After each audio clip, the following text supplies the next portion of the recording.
Today we're continuing looking at the cinematography from this point of view commercial that I shot. So this is like part 2. So we were using the FX3 and the DZO 14mm for these point of view rig camera shots, and we're using the Alexa 35 and the Lomos for these shots looking back at our guy whose point of view that it is. This scene here is at the end of the ad where we show our guy getting breathalyzed and having to step out of the car. So we have this close tracking shot and then this wide shot where we have to leave room on the side for graphics at the end. These are some of the angles and lens options that we looked at on the location scout, and this was actually a car park, so it was much cheaper to use this location and not have to close down this main road that's next to it. So we liked this angle because it had these cars going by on one side of the frame, and then it had these street lights that are trailing off down in the distance.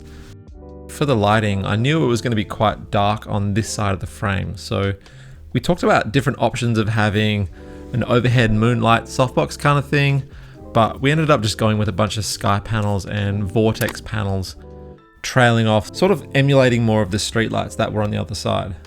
So that's what these pools of light are here. And we had this light mat, I think it is, which is boomed out, giving him this warm key light. And we thought it was quite cool, all these long shadows coming towards us from the car headlights. You can see the camera settings that we used here. And we had this rough overlay of what the logos were going to look like, so we could frame for that.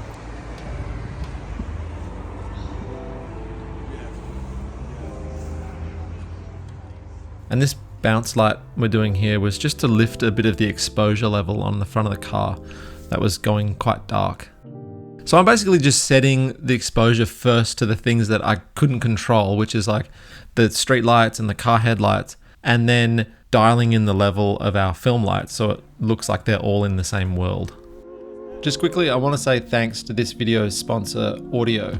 Audio is a music licensing platform with a huge library of really great music, sound effects, and some of the best AI search tools where you can type in what you're after and it'll recommend the perfect song. At the moment, they're offering 70% off Audio Pro for the first year, which is a package that includes everything on the site. Or if you just want the whole music library and you don't need sound effects or anything like that, you can get lifetime access to that for just one payment of $199. Check out Audio down in the description below and use these discount codes at the checkout.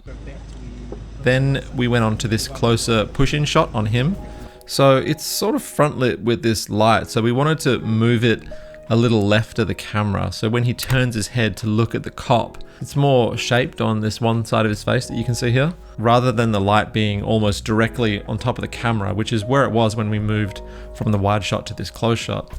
So if you left it like that, you would lose all this no shadow and the contrast darkness on this side of his face. So we just cheated it down a bit.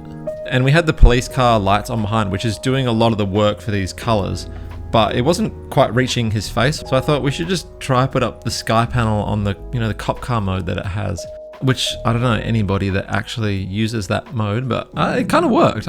It just adds a bit more colored light to the shot, and you can't tell that it's from another light over here. So I think the shot works pretty good for what it is. It's a nice amount of contrast and layers and colors.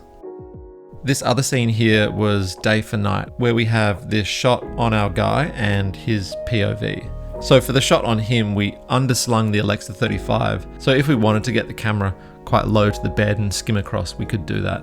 And then the lighting's pretty simple. We just used this Nanlite panel on him. And rather than blocking out the window, we just did the old put some blue gel over the window trick, and then a piece of ND9 gel as well, so it could bring the level down a bit so it looks like night. So that's just daylight out there, the middle of the day. And I find it usually works pretty good unless you can, see the sky or something really bright out there, like the sun hitting into a shed or something, and then it doesn't work as well. So it's good that there was these tree branches out there. And then we had just the little Nanlite panel, which is giving him an edge that was meant to be motivated from that moonlight.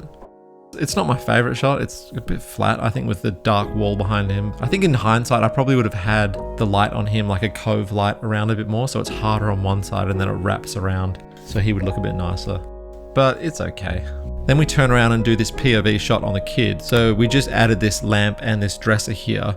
We got rid of that light that was over here lighting our guy, and then we put it over here to light him.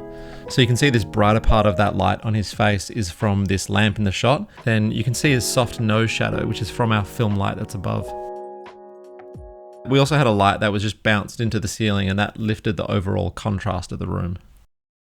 Alright, I think that's most of the shots from the ad. If you haven't seen the first part of the video, I'll link it below if you want to check it out. Thanks again to Audio. Alright, see ya.